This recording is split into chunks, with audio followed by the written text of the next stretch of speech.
Évangile de Matthieu, chapitre 3.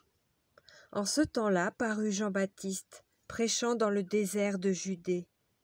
Il disait, « Repentez-vous, car le royaume des cieux est proche. » Jean est celui qui avait été annoncé par Ésaïe, le prophète, lorsqu'il dit, « C'est ici la voix de celui qui crie dans le désert. Préparez le chemin du Seigneur.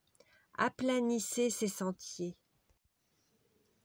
Jean avait un vêtement de poil de chameau et une ceinture de cuir autour des reins.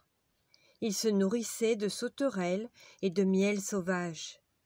Les habitants de Jérusalem, de toute la Judée et de tout le pays des environs du Jourdain se rendaient auprès de lui, et confessant leurs péchés, ils se faisaient baptiser par lui dans le fleuve du Jourdain. Mais voyant venir à son baptême beaucoup de pharisiens et de Sadducéens, il leur dit, « Race de vipères, qui vous a appris à fuir la colère à venir?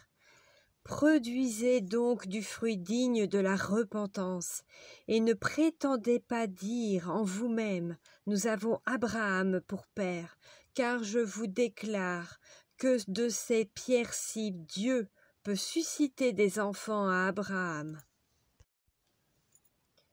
Déjà la cognée est mise à la racine des arbres. Tout arbre donc, qui ne produit pas de bons fruits, sera coupé et jeté au feu.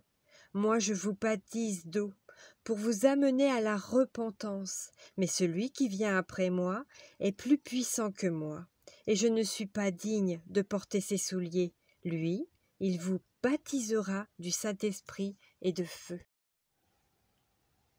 Il a son vent à la main, il nettoiera son aire, et il amassera son blé dans le grenier, mais il brûlera la paille dans un feu qui ne s'éteint point.